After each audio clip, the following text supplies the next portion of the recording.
On voudrait explorer un peu avec vous les évolutions majeures de l'action sociale dans cette décennie 90 où vous êtes à la tête de la direction. Et du coup, les évolutions aussi, alors c'est deux questions qui sont un peu massives, hein, mais à la fois l'évolution de l'action sociale, mais aussi l'évolution en parallèle de son pilotage ou de son administration. Voilà, alors ça peut se prendre par quels sont les grands dossiers, on peut peut-être pas tous les énumérer, mais que vous avez à traiter, les grands dossiers de politique sociale, avec le rôle qui là-dedans est dévolu aux établissements, aux services, enfin, qu'ils soient privés ou publics. Ça peut se prendre aussi par les constats que vous pouvez faire sur la structure de cet univers de l'action sociale et de ses acteurs. Est-ce que c'est quelque chose qui est gouvernable, j'oserais dire, mais en tout cas, donc, quand je pense les acteurs, les branches, les associations, les acteurs publics, etc., est-ce que c'est une multiplicité de domaines et d'acteurs, du coup, hein, donc qu'est-ce qu'il en est des inerties, des dynamismes, des coopérations, au contraire des non-coopérations, vous voyez, un peu peut-être des jugements là-dessus. Et aussi, quels sont les moyens propres de la DAS si ce n'est pas une grosse administration dans la superstructure de l'État central, quels sont ses atouts, en fait, et sur quoi elle se base pour essayer de faire changer les choses, et notamment aussi dans un niveau d'action qui est assez méconnu des gens, qui est le travail interministériel, c'est-à-dire travailler avec les autres ministères. Alors donc, vous voyez, c'est une question très vaste, hein, comment on travaille avec les acteurs de terrain, alors représentants, les associations, les services publics, comment on travaille avec les autres ministères et quels sont les grands dossiers. Et voilà, si vous voulez bien. Bon, ben, on commence par les grands dossiers, les dossiers majeurs de cette époque. Et donc, nous sommes dans les années 90, avec un contexte social qui n'est pas exactement celui qu'il y a aujourd'hui.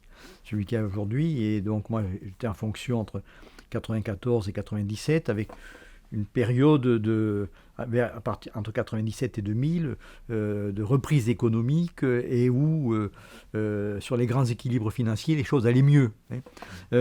Donc, il y a d'abord des grands dossiers subis, si je puis dire. Le vieillissement et la montée de la pauvreté. C'est deux points sur lesquels, effectivement, si on se reporte 20 ans ou 30 ans en arrière, les choses étaient très différentes. Très, très différentes. Le vieillissement, donc, sujet sur lequel j'ai eu mon seul mandat explicite de Simone Veil, c'était de travailler à une prestation de dépendance. Vous voyez, on en parle encore maintenant 40 ans après, hein, ou 30 ans après. Donc, la montée de la pauvreté, le rapport du père Brzezinski, la nouvelle pauvreté découverte dans les années 88, le retour de l'abbé Pierre, les mouvements de chômeurs, tout ça c'est autour de la fin des années 80, début des années 90. Mais les phénomènes n'avaient pas la même ampleur qu'ils ont maintenant. Donc, que ce soit les problèmes de pauvreté, de sans-abrisme, ou les problèmes du vieillissement, on avait des données quantitatives qui étaient très inférieures à ce qu'elles sont maintenant. S'agissant de la dépendance des personnes âgées, il faut en dire un mot parce que, comme ça revient, hein, on recommence 10 groupes de travail et des concertations sur la dépendance des personnes âgées. C'est le mandat que j'avais reçu début 1994 de Simone Veil. Il dit il faut faire une prestation de dépendance. Alors, on y a travaillé avec ma collègue directrice de la sécurité sociale, Rolande Ruella, et nous étions d'accord, moi j'étais d'accord, là aussi pour rompre avec la logique de l'aide sociale qui irriguait la DAS, et pour qu'on fasse une prestation de sécurité sociale, gérée par la sécurité sociale. Et on est allé voir Madame Veil en disant, voilà, on vous propose une prestation de sécurité sociale gérée par la sécurité sociale, et je ne sais plus si n'hésitez pas entre la CNAM et la CNAF. Simone Veil était très intéressée, c'est passé à l'interministériel et notre proposition a été éjectée, rejetée, sans appel, pour deux raisons. D'abord parce que Bercy était contre, parce que Bercy voyait bien qu'il y aurait des dépenses supplémentaires, mais on ne peut pas faire autrement. Donc Bercy était contre, quoi qu'il arrive. Et deuxièmement, les élus, la PCG est passée par là en disant, et j'ai vu de grands élus dire, je crois même à Alain Juppé, dire « Monsieur le Premier ministre, nous serons gérer, les conseils généraux seront gérer la prestation. L'État ne sait pas, la Sécurité sociale ne sait pas, les conseils généraux seront gérer la prestation. » Donc, notre proposition de créer une prestation de sécurité sociale, un 5e risque de sécurité sociale, s'inspirant de l'assurance invalidité, bon, c'était pas bouleversant, a été rejetée. Et nous avons fait donc mis en œuvre une solution à minima qui s'appelait la prestation spécifique dépendance, dont on savait au départ qu'elle ne marcherait pas, parce qu'on y avait mis d'emblée, je crois, l'obligation alimentaire ou la récupération sur succession affichée. Et donc la prestation spécifique dépendance, loi de janvier 1997, a été un échec qu'on savait inévitable, et donc dès la fin 97 ou début 98, sous l'autorité de Martine Aubry, on s'est mis à travailler sur ce qui est devenu l'APA, avec, et c'est important à dire, pour concevoir le dossier d'APA, une équipe spéciale animée par Jean-René Brunetière, qui était l'ancien directeur de cabinet de Claude Évin. Et Jean-René Brunetière est un garçon remarquable qui a créé ce qu'on appelait, les initiés le savent, la mission Marthe. Et donc Jean-René Brunetière, en liaison avec nous, a monté le projet d'allocation personnalisée d'autonomie, loi 2003, je ne sais plus, c'est 2001 ou 2003. 2001, loi de 2001. Donc, pourquoi avons-nous constitué une équipe spécifique sur l'APA? C'est qu'à la DAS, il y avait 2 ou 3 personnes pour travailler sur le problème de personnes âgées. Donc là, c'est une illustration de la pauvreté abyssale de nos effectifs sur les personnes âgées. J'avais 3 personnes utilisables. 3 personnes utilisables sur l'ensemble des problèmes de personnes âgées. Donc, ce qui est dire, c'est totalement ridicule, avec un chef de bureau, enfin des gens qui étaient bien, mais qui étaient seuls, complètement seuls. Donc, grâce à l'apport de talent et de disponibilité de gens comme Jean-René Brunetière, l'APA s'est conçu très, très rapidement, et il a animé un travail de grande qualité. Alors, ça, c'est les dossiers subis, si je puis dire, le vieillissement, la prestation de dépendance et la pauvreté, avec la thématique lancée par le père Joseph d'une grande loi sur les pauvres, à laquelle les ministres adhéraient facilement parce que ça sonne bien, une loi sur les pauvres. Donc cette loi a été préparée. Et vous savez qu'elle était préparée d'abord sous Simone Veil, puis sous Juppé I, et ensuite sous Juppé II, elle est venue en discussion. C'est cette loi qui était en discussion au Parlement au mois d'avril 1997, au moment de la dissolution. Alors ce texte était mauvais. La dissolution a permis de le retirer discrètement et de le retravailler. Et ça a donné la loi Aubry du 29 juillet 1998, qui est la loi d'orientation, enfin de lutte contre la pauvreté et l'exclusion, et qui est une grande loi bien faite. Une loi intéressante, intelligente, bien fait, un peu copieuse, mais bien faite. On avait vu tous les aspects phénomène pauvreté, mais avec une limite, c'est que ce type de loi ne vaut que par la façon dont il est mis en œuvre. En soi, c'est des lois de proclamation, d'intention, avec des choses, souvent des choses intéressantes, notamment sur l'étude, le suivi du phénomène de pauvreté. Enfin, on avait commencé par ça. Il faut voir de quoi il s'agit, suivre ce phénomène, trouver des instances de dialogue. Cette loi est bien faite. Le problème, c'est qu'il faut une volonté politique constante, durable, au long cours, pour la pousser, la porter à l'énergie et en permanence. Et donc là, c'est difficile. Et pour ça, moi, je suis très, très sceptique par rapport aux grandes lois, parce que je crois que ça c'est pas la bonne réponse. Et je préfère avoir des programmes administratifs, chiffrés, financés. Et on avait d'ailleurs, avec la loi exclusion de Martine Aubry, on avait à côté un programme, un plan d'action chiffré et financé, et sur lequel j'avais inscrit les formations sociales qui ont bénéficié d'un bonus, de rallonge financière à cette époque. J'avais insisté pour que les formations sociales soient traitées dans la loi de lutte contre l'exclusion, parce que ça me semblait indispensable, aller de soi, et c'est la raison pour laquelle elles ne sont pas dans la loi 2002, puisqu'elles étaient déjà prises en compte dans la loi de lutte contre l'exclusion de fin 98. Alors ça, c'est les dossiers, si vous voulez, imposés par l'évolution de la société, vieillissement, pauvreté. Dans cela, le RMI était déjà sur les rails depuis quand vous êtes arrivé. Ah non, mais le RMI était voté en 88. Par contre, ce qui a été voté en 99, c'est très important, c'est la CMU. Oui, voilà. La CMU, c'est une loi qui est passée très facilement, très facilement, qui a été portée par quelqu'un qui est mort récemment, qui était le maire du Mans, M. Boulard.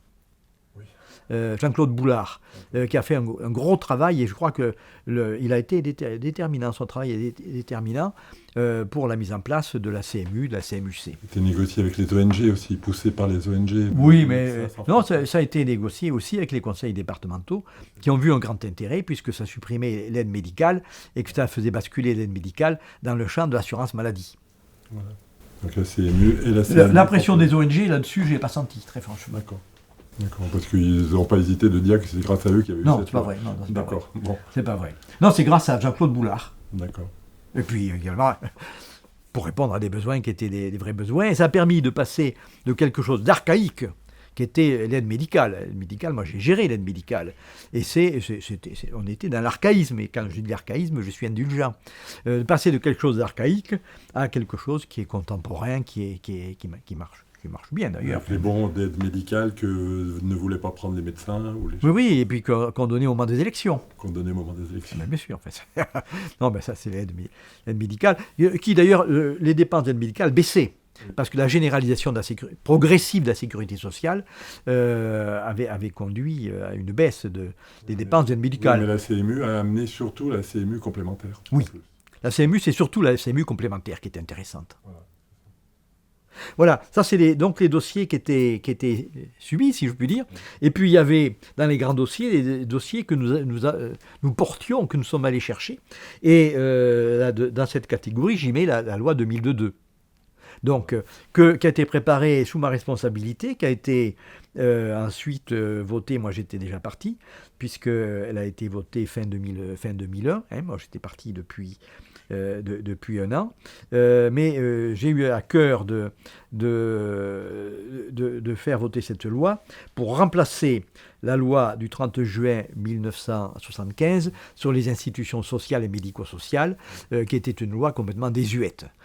Quand on la relisait, cette loi ne résistait pas à la lecture, elle était complètement dépassée.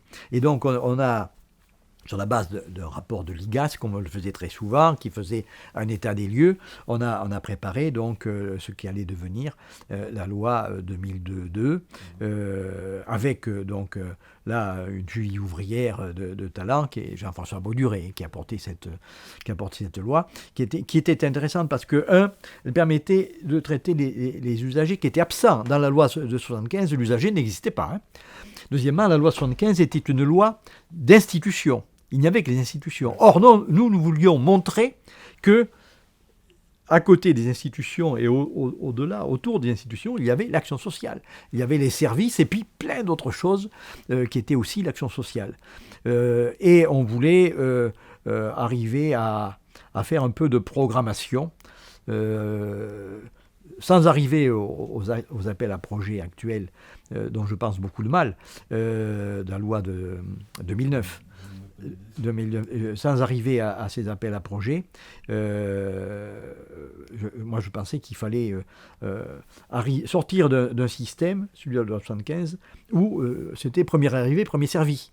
Donc on avait un dossier moyen qu'on prenait parce qu'il arrivait là, et qu'on avait des financements. Et ensuite arrivait un très bon dossier, mais les financements n'étaient plus disponibles. Et donc le très bon dossier, il passait, il attendait, et parfois il attendait très longtemps. Donc l'idée des fenêtres, donc on avait conçu le système des fenêtres. C'est-à-dire que telle date, on ouvrait une fenêtre pour que les dossiers se présentent. Et c'était plus souple, ce n'était pas la même chose que les appels à projets actuels qui ont été conçus pour verrouiller. L'appel à projet de la loi de 2009 est un outil de verrouillage. Il faut dire les choses comme elles sont. Et quel travers vous voyez à cette loi de 2009 par rapport aux appels à projets ? Mais parce que, la procédure est beaucoup trop lourde. Il faut constituer 15 commissions par catégorie d'établissement. Vous savez, donc il faut de multiplicité de commissions qui sont très difficiles à créer. Et ensuite, l'ARS, le conseil départemental, ensemble, lorsqu'ils arrivent à s'entendre, ce qui n'est en général pas le cas, ouvrent des appels à projets lorsqu'ils ont un financement disponible. Et ils ciblent les besoins auxquels il faut répondre. Et donc, et alors, il y a très peu d'appels à projets arrêtés, il y a très peu.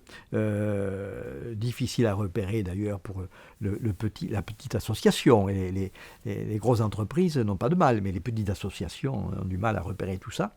Et donc, je maintiens que le système d'appel à projets est un système de verrouillage. Et c'est-à-dire que les appels à projets que les besoins par rapport aux appels à projets sont décidés par l'administration. Oui, bien sûr, oui. Ah, bien entendu, oui. Donc il n'y a plus de posture, entre guillemets, militante des associations qui ferait remonter les besoins tels que ça a été. Sauf s'il y a une très bonne écoute de l'administration qui entend les remonter par secteur associatif qui dit il y a de gros problèmes à tel endroit, et si l'administration l'entend, et si elle dispose sur les dotations que lui délègue le national, si elle dispose de financements disponibles, eh bien à ce moment-là, elle peut faire un appel à projet. Mais en réalité, ça ne marche pas tellement comme ça. Il y a quelques enveloppes disponibles sur les sujets sensibles, criants, ou à la mode, l'autisme par exemple.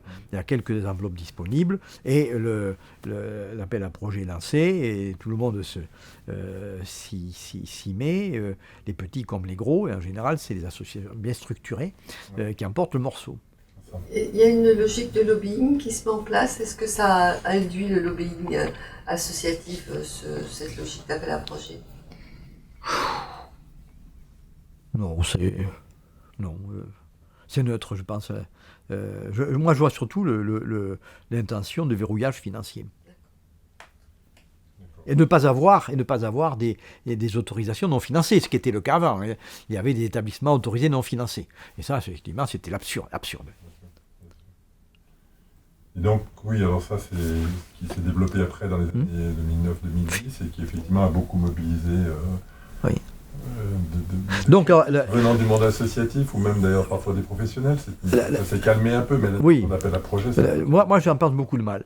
Et donc, ceci, c'est une parenthèse à partir de ce que je vous disais sur la loi 2002-2, qui était donc un acte volontariste, mais une loi qui a été bien portée, et je crois que le mérite en revient à Jean-François Bourduret, une loi qui a été votée à l'unanimité.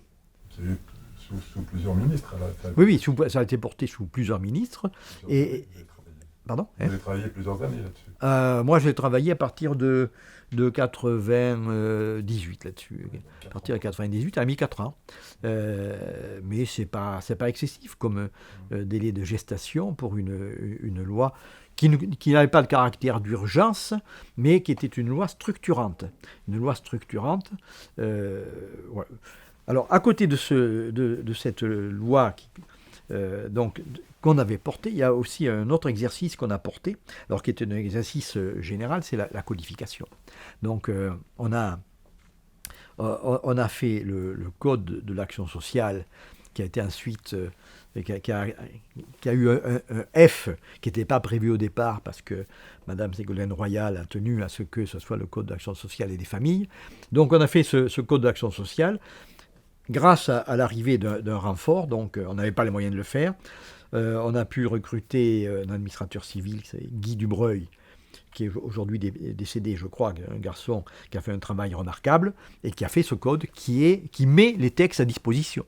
C'est-à-dire qui met de la clarté dans les textes et qui permet à tout un chacun de se saisir de ces textes et d'arriver je crois, à les comprendre assez bien. Donc, ce travail était général dans l'ensemble des ministères et là, on a, je crois, travaillé assez vite et bien, grâce notamment à Guy Dubreuil et puis à tous ses collègues qui l'ont secondé dans cet exercice.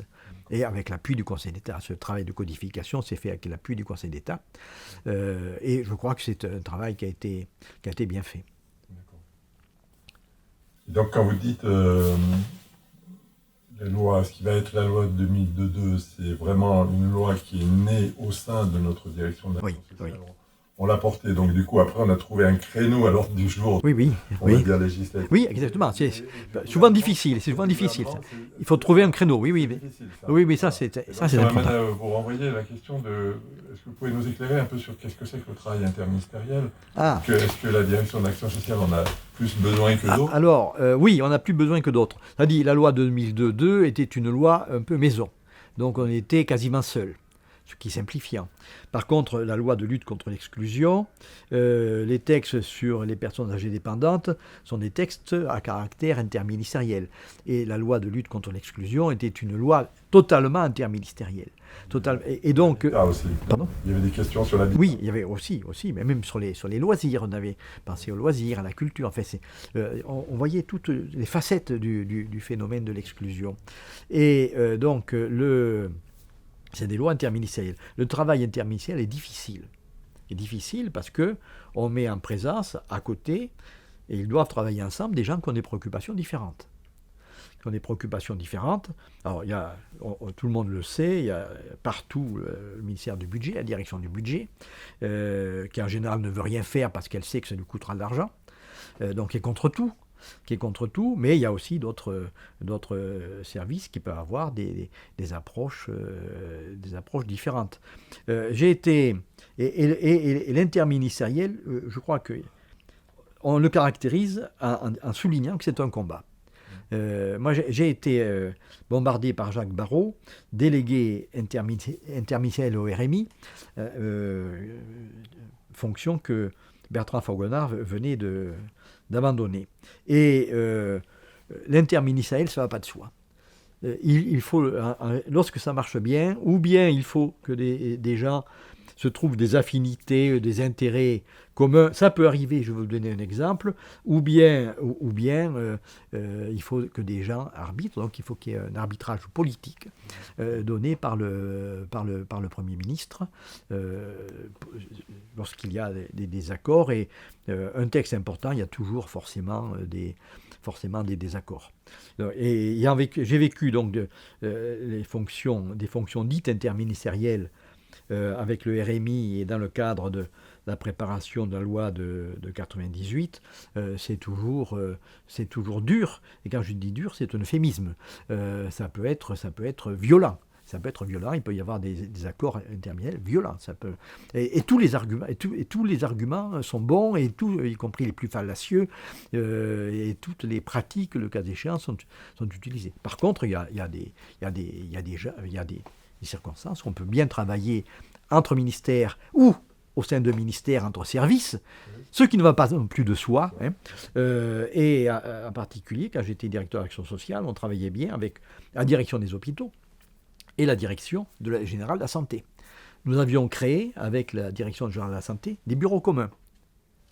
C'est-à-dire qu'on avait créé sur des sujets comme sida, toxicomanie, un bureau commun.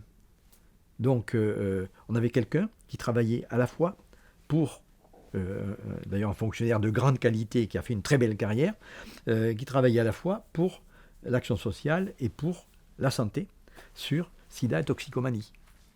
Et là, on avait fait des trucs. J'ai vécu un truc très intéressant. J'avais, à ce titre, participé à l'inauguration d'une halte santé dans le 18e arrondissement qui recevait une salle de shoot.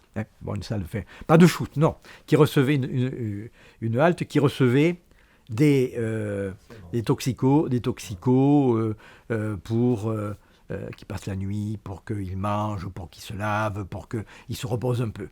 Et je me souviens de ce que me disait le commissaire de police du quartier, qui me disait « Je suis bien content d'avoir ce service. Pour moi, c'est une chance inouïe parce qu'ils ne vont pas aller se piquer dans les porches d'immeubles, etc. etc. » Donc, on fait des trucs intéressants, on fait des choses intéressantes.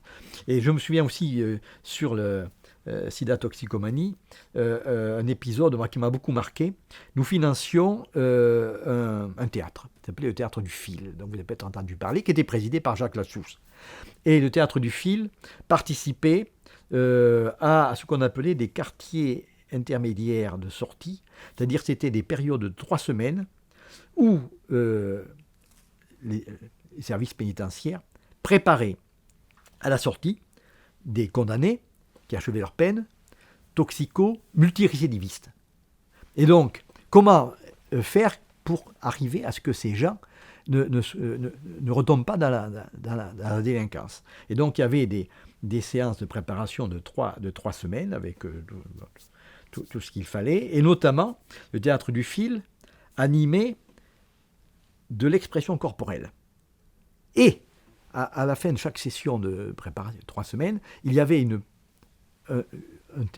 présentation publique d'un spectacle d'expression corporelle fait par ces types qui allaient sortir de prison, qui avaient un casier judiciaire long comme le bras, et qui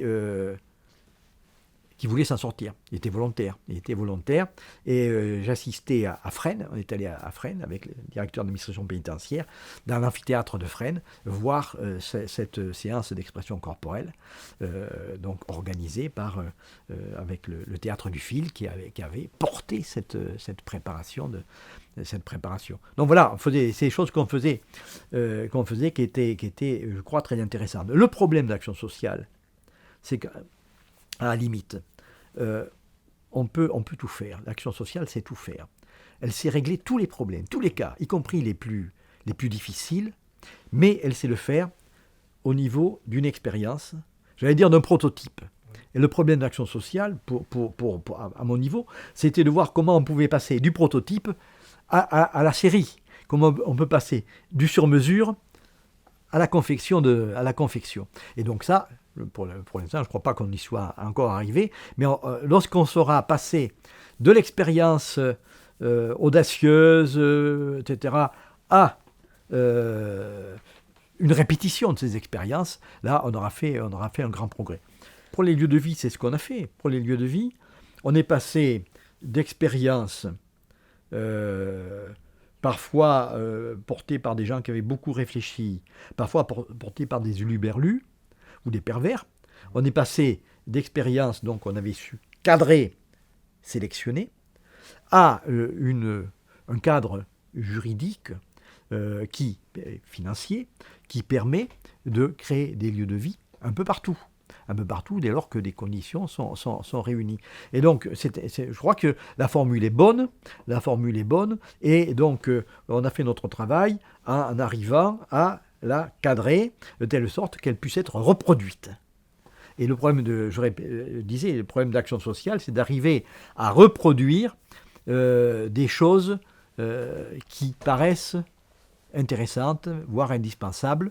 Et on sait, les travailleurs sociaux savent tout faire, y compris les plus difficiles, mais dans le cadre d'expérience, d'occasion, etc. Et l'action sociale réussira vraiment lorsqu'on passera du prototype à la production de série. Pour ça, vous avez vos propres instruments on va dire, d'évaluation, de recherche, ou vous avez besoin de la concertation avec les grandes fédérations? Il faut d'abord... Non. Les grandes fédérations n'apportent pas grand-chose, me semble-t-il. Rien contre elles, mais elles n'apportent pas grand-chose. Par contre, il faut savoir écouter les gens. Il faut savoir écouter les gens. Il faut savoir écouter aussi les chercheurs. On avait à la DAS une excellente formule qui avait été lancée, je crois, par Jean-Claude Sommer, qui est un garçon qui a une réflexion intéressante. Tous les mois, on recevait un chercheur qui venait nous parler un peu de ce qu'il voulait. Et comme ça, on a eu Pogam à plusieurs reprises, Castel est venu une fois, je crois qu'on a reçu quelqu'un qui est décédé, mais qui était remarquable, qui était Pedro Meca. Pedro Meca qui animait un accueil de nuit, qui s'appelait la Moquette, je crois. Donc tous les mois, on avait des gens, des chercheurs ou des gens un peu hors normes qui venaient nous parler, librement. On avait une discussion libre, il n'y avait pas d'enjeu, aucun enjeu. Et on avait ce type de réunion. On l'a fait pendant quelques années, à peu près une fois par mois ou 10 fois par an. On avait des gens intéressants qui venaient nous parler en toute liberté.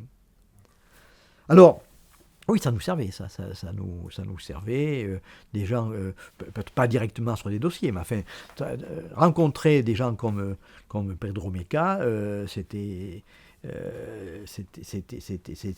intéressant, même que rencontrer l'animateur c'est une des premières sorties que j'ai fait quand j'ai été nommé à la DS. Je suis allé voir la Table de Cana. Table de Cana, c'est une entreprise d'insertion avec des gens qui relevant d'entreprises d'insertion, c'est-à-dire un peu cassés par la vie, qui servaient l'Élysée. C'est-à-dire que ils étaient fournisseurs de l'Élysée. Ça pose quand même. Donc, comme quoi, on plaçait des gens d'une situation qui était un échec en position de réussite. C'est important. Alors, en définitive, je vous laisse choisir entre 3 mots pour la position vis-à-vis de l'action sociale. Vous préférez dire direction, pilotage ou gouvernance? Alors, attendez, ça c'est... ça serait plutôt pilotage. Mais ce qu'il faut... Alors, je voudrais répondre un peu plus longuement à votre question, parce que l'action sociale, c'est l'affaire de tous. L'affaire de tous, ce n'est pas l'affaire d'une bureaucratie, c'est l'affaire de tous. Et quand je dis tous, c'est les gens. C'est les gens. Vous l'avez Rappelle dans votre préface au livre de Jacques Latsous sur l'action sociale. Bélorgey a écrit que l'action sociale, c'est l'ensemble des moyens par lesquels que se donne une société pour agir sur elle-même. Et je crois que c'est profondément vrai. C'est l'affaire de tous, les gens, les gens seuls ou en association, c'est les élus locaux et les centres communaux d'action sociale. Ils sont très importants, c'est un acteur très très important. C'est les mutuelles, très important. Les organismes de sécurité sociale qui ont une action sociale, notamment la CNAF a une action sociale très importante. C'est effectivement, puis des grands partenaires, des grands partenaires nationaux, que ce soit associatifs, que ce soit administratifs. Le ministère des Armées a une action sociale. Sur l'action sociale, on trouvait tous les ministères, notamment la culture, par exemple, la culture, jeunesse et sport, très important. Donc, l'action sociale, ça concerne tout le monde. Le problème, c'est que plus il y a d'acteurs, plus il est difficile de les mettre en marche ensemble. Et comme par définition, on ne peut pas avoir là un cadre normalisé et les faire marcher à la baguette, il faut qu'il y ait, enfin, il faut, je crois, et il n'y est toujours pas, qu'il y ait un chef d'orchestre. Il faut qu'il y ait un animateur, un chef d'orchestre. Alors souvent, on demande à l'État de jouer ce rôle de chef d'orchestre. L'État qui parfois a du mal à mettre en ordre ses propres troupes. Mais je crois que l'action sociale ne décollera vraiment que lorsqu'on saura qui est le chef d'orchestre, que ce soit au plan national ou au plan local. Au plan local, je pense que, à titre personnel, que c'est le président du conseil départemental qui est le chef d'orchestre